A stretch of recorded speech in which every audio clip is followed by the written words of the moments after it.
8:00 nga ito ng umaga at kagigising ko nga laang at nagising ako sa ingay na nanggagaling doon sa labas. Naririnig ko nga na may nagkikwentuhang mga babae kaya naman bumangon na ako. Dumiretso na nga agad ako sa pintuan para malaman kung sino nga yung mga babaeng nag-iistoryahan. Paglabas ko ay ito pa lang sila mama, si Tia Malo at pati nga itong si Lula natin. Busy nga sila sa pagtatali ng mga gulay na ilalagay doon sa mga paagaw. Mayo 15 ngayon at kapistahan ni San Isidro. Sa mga hindi nakakakilala kay San Isidro Labrador ay siya nga ang patron ng mga magsasaka. At tuwing Mayo 15 nga pinagdiriwang ang kanyang kapistahan. Ayon sa bahagi ng talambuhay ni San Isidro Labrador, siya ay isang mahirap at karaniwang tao na naging banal dahil sa pagsasaka. Nagambagan nga pala itong purok namin para makabili ng mga gulay na isasabit dito sa pabitin mamaya. Nandito na nga din pala si Ate Jonalyn na pangulo nga nitong aming purok at tumulong na nga rin sa pagsasabit nitong mga gulay. Napakarami nga ng bunga ng mangga ngayon kaya sabi ko ay maglagay din sila doon sa pabitin. Wala nga yung may-ari nitong mangga kaya naman kumuha na lang kami ng walang pasabi.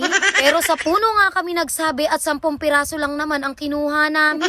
Ang dami nga ng mangga dito sa amin pero ito nga lang yung kababaan. Kaya kahit wala yung may-ari ay for the go.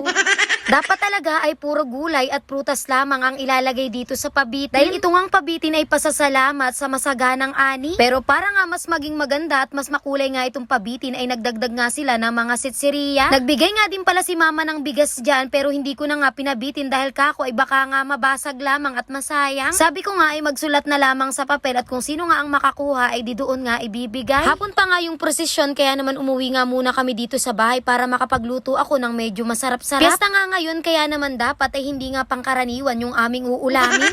Inuna ko nga muna ang pagbabalat nitong carrots at 2 carrots nga ang gagamitin ko dito. Sa patatas naman ay isa lamang ang aking gagamitin dahil nga medyo malaki ang sukat nitong nabili ko sa palengke. Mahal nga din ang presyo ng patatas ngayon kaya isa lang ang binili ko. Sa hiwa naman ng patatas at carrots ay ganyan nga lang sa video yung ginawa ko. Dahil for today's video ay magluluto ako ng apritada. Pagkatapos kong mahiwa itong mga patatas at carrots ay dito ko na nga dinerecho sa may tubig. Para syempre hindi mangitim itong ating mga patatas. Sa ricado naman ay gagamit lamang ako dito ng 2 pirasong sibuyas at ilang butil ng bawang. Hindi ko na mabilang kung ilan yung ginamit ko.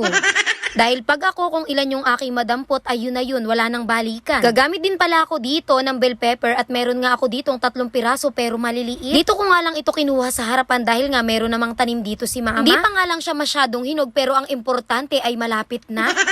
Mayroon din pala ako ditong 2 pirasong hotdog pero optional nga lang ito mga mare dahil pwede namang hindi kayo maglahok ng ganito. Karning manok talaga ang gagawin kong apritada pero nito ko na nga lang nalaman na pinakaelman pala ni mama yung binili kong 1 kilong manok sa bayan. 2 hita ng manok na nga lang pala ang natitira dito at kako nga ay kulang yun para sa amin. Dahil ayoko talagang nagluluto ng kaunti dahil ayoko nga nang nabibitin. Mabuti na laang at meron pa nga kaming natitirang baboy dito sa rep kaya naman kako ay lalahukan ko na nga lang nitong karning baboy. Umiwa nga lang ako doon sa may baboy, doon sa may parting meron ngang laman at kako ay okay na nga yun. Puro taba na nga yung natira doon sa hiniwaan ko na baboy kaya hindi ko na nga sinama. Diniretso ko na nga rin ito dito sa lalagyan na may tubig para nga mahugasan. Para makapagsimula sa pagluluto ay binuksan ko na itong apoy at sinalang na itong kawaling aking paglulutuan. Magigisa nga sana muna ako ng sibuyas at bawang pero wala nga kaming mantika. Tinatamad na nga akong pumunta sa tindahan kaya naman ang ginawa ko ay sinalang ko na nga muna itong mga karne para lumabas yung sariling mantika. Mataba naman itong baboy at manok kaya hindi naman imposible na maglabas ito ng mantika. Sa mga oras na yan ay medyo kakaunti pa nga yung lumalabas sa kanya kaya naman hinayaan ko muna ulit dito sa apoy para nga maging ganyan na yung itsura. Nung medyo brown na yung kulay ay naglagay na ako dito ng paminta at pampalasang patis. Pero mali talaga ang ginagawa ko dahil hindi pa nga pala ako nakakapagisa ng sibuyas at bawang. Pero okay lang naman dahil pinalipas ko lamang ang ilang minuto ay naggisa na nga ako nitong sibuyas at bawang. Nung naluto na yung sibuyas at lumabas na ang aroma ng bawang ay dito ko na inilagay itong ating tomato sauce. Bali 2 maliit na tomato sauce nga pala ang inilagay ko dyan. At syempre, para mahalo nga dito sa karne ay aba syempre haluin mo te. Yan, ganyan. Haluin mo lang ng haluin hanggang sa maging okay na nga yung kanyang itsura. Yung ganyan o, yung parang yakapan na sila each other.